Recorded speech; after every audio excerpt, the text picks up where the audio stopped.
2020 world കപ്പിൽ ഇന്ന് നടന്ന മത്സരത്തിൽ അഫ്ഗാനിസ്ഥാനെ തോൽപ്പിച്ചുകൊണ്ട് ന്യൂസിലാൻഡ് ലോകകപ്പിന് മികച്ച തുടക്കം കുറിച്ചു. അഫ്ഗാനിസ്ഥാൻ 182 എന്ന മികച്ച സ്കോർ പടുത്തുയർത്തിയിരുന്നു. എന്നാൽ 17.5 ഓവറിൽ വെറും 5 വിക്കറ്റ് മാത്രം നഷ്ടത്തിൽ ന്യൂസിലാൻഡ് 6 റൺസ് അടിച്ചെടുത്തു. 35 പന്തിൽ 63 റൺസോടെ അഫ്ഗാനിസ്ഥാന്റെ ടോപ്പ് സ്കോറർ ആയത് ഗുൽബാദിൻ നയിബാണ്.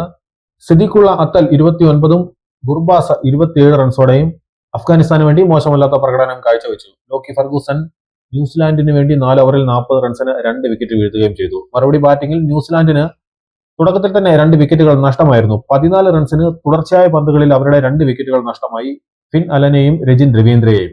എന്നാൽ ഓപ്പണായിട്ടിറങ്ങിയ ടീം സീഫട്ടും ഗ്ലെൻ ഫിലിപ്സും ചേർന്ന ഒരു മികച്ച കൂട്ടുകെട്ട് പടുത്തുയർത്തി. സീഫട്ട് 42 പന്തിൽ 65 റൺസോടെ പുറത്തായപ്പോൾ ഗ്ലെൻ ഫിലിപ്സ് 25 പന്തിൽ 42 റൺസോടെയാണ് പുറത്തായത്. മാർക്ക് ചാപ്പൻ 28 റൺസ് എടുത്തപ്പോൾ ഡാരൽ മിച്ചൽ 14 പന്തിൽ 25 റൺസോടെയും മിച്ചൽ സാൻഡർ 8 പന്തിൽ 17 റൺസോടെയും പുറത്താകാതെ നിന്നു. അങ്ങനെ 17.5 ഓവറിൽ അവർ വിജയലക്ഷ്യം മറികടന്നു. 5 വിക്കറ്റുകളും 13 പന്തുകളും ശേഷിക്കുകയായിരുന്നു ന്യൂസിലാൻഡിന്റെ വിജയം.